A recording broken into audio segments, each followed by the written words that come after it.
Hello and welcome back. All right, we're all done with topic 6.2.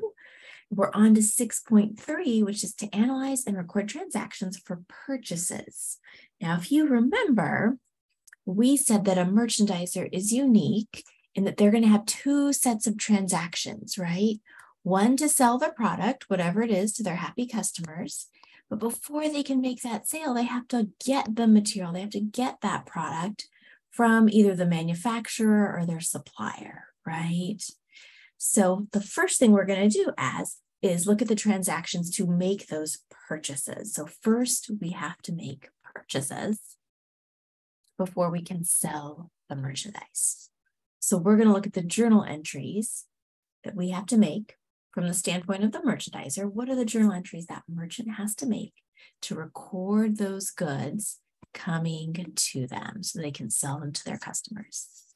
So our first journal entry is going to be to record inventory purchased. Most of the time, that purchase is going to happen on accounts. Okay. Think back to those new accounts we went over at the beginning. Merchandise inventory has a normal debit balance. So if we ever want to increase it, we shall do so with a debit. So let's debit inventory to increase it. Because we're buying inventory, that means your inventory balance goes up. And if we're buying on account, your accounts payable obligation increases as well. So that's the first general entry we generally see, right? Because we really need to have that inventory before we can sell it. So that's generally the first one you're going to see. All right. The next one that we might see, if it's relevant, we might order the inventory from the supplier. So let's say that we are a bookseller, right? We love to sell our books and we order a box of books.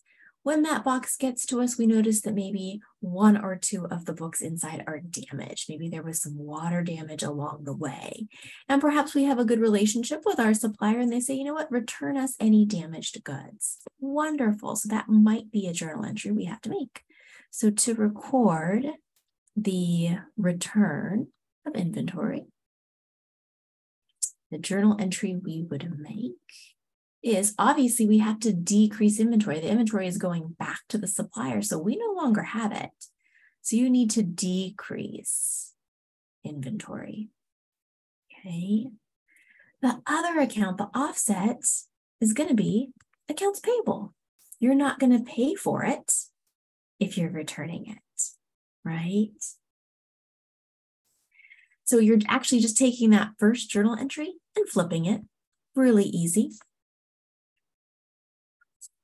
Okay, why don't we put some numbers to this? Let's say originally we purchased inventory for $2,000. Maybe we returned $100 worth of inventory. And now comes the time when we have to pay off our account, make good by our debtors, right? Now we know anytime we pay off an account, you decrease accounts payable and you decrease cash. We've been paying off our vendors since chapter 3, right? So that's to record payment of accounts.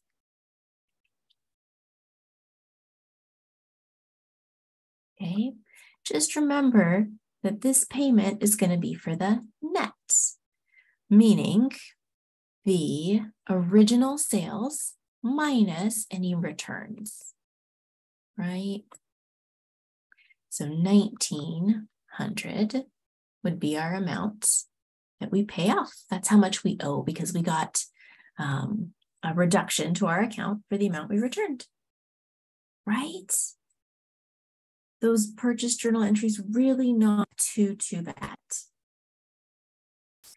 Okay, the added layer, so that's kind of like the first layer. Now what can make this a little more complex is if there are any type of discount terms available, any type of discounts. Are there any discounts available?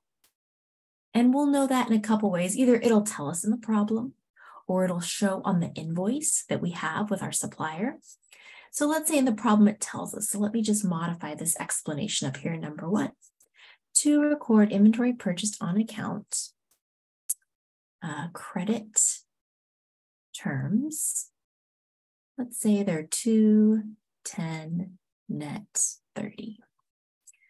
So if you've read the chapter, you kind of know how to decipher this credit terms. But if not, or if it was a little confusing, let's go ahead and take a pause to kind of decipher what those credit terms mean.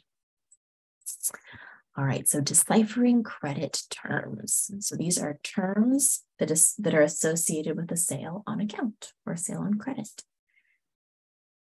So let's look at the one I gave you. So the way to read this is a percent. It's the amount of discount available. Okay, so our supplier says, hey, you could get a 2% discount if you pay, this is the number of days in the discount period.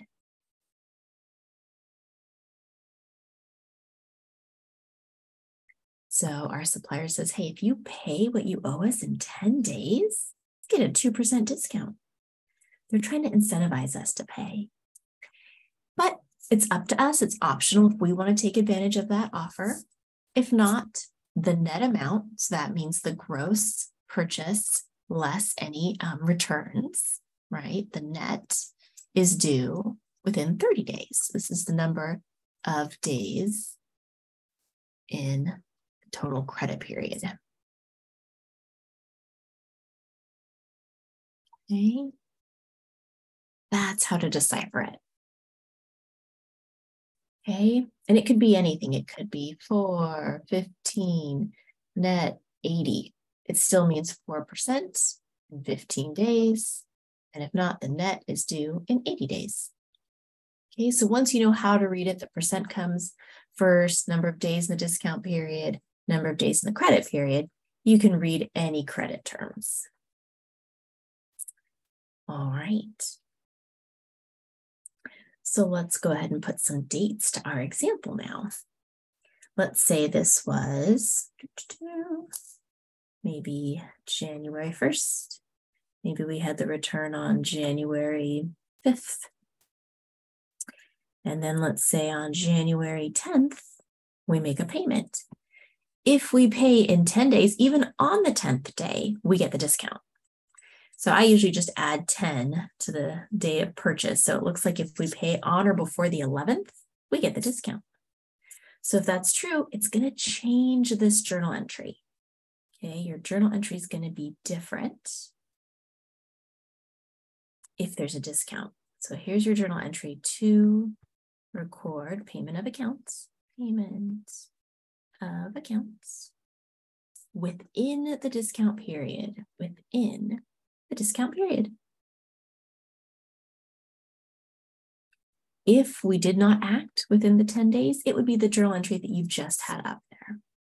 But if we get a discount, awesome. Still have to pay off with cash.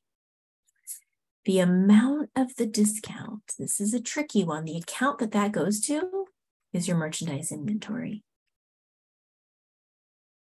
Okay, so any discounts, write that down for sure in your notes, any discounts on your inventory purchases will reduce the inventory accounts.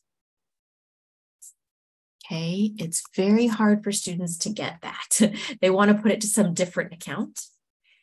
Any discount you receive on your purchase is going to reduce your inventory account, right? A credit to your asset reduces it. So we're reducing inventory for the amount of the discount. Again, I know that might be odd. The reason we do that is because of the cost principle. Remember the cost principle from chapter 3? Record your assets, which is inventory.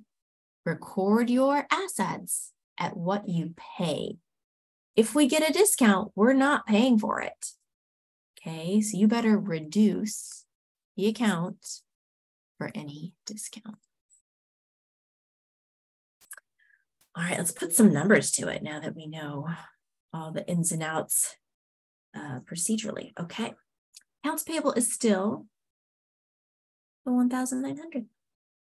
If it helps you, you can always do a T account if you prefer that, right? Our first journal entry 2,000, second, 100, your balance is 19. We're paying it off to 0, so that's why we are debiting accounts payable. Cash, well, we're getting a 2% discount, so your cash is going to be 98% of what you owe. The amount of the discount goes to reduce inventory. The amount of the discount in this example was the 2%. Okay, let's do some math. Looks like $38 is our discount, which reduces inventory. And then we pay $1,862 in cash. So the cash that goes out is less than what we owe. Why? Because we got a discount. Okay. Again, if we maybe paid on like the 30th, then this account would be gone and this would match the amount that we owe, $1,900, like it was in the previous entry I had up here. Okay, but if we take advantage, that's going to be your journal entry. Okay, and so that's new, so let that sink in. All right, review those notes, read through the chapter, topic 6.3 for those recording of transactions for those purchases. And again, we're only doing perpetual systems. Under a periodic inventory system, the journal entry that I gave you, those would be different. Okay, so we're just doing perpetual. All right, let that sink in.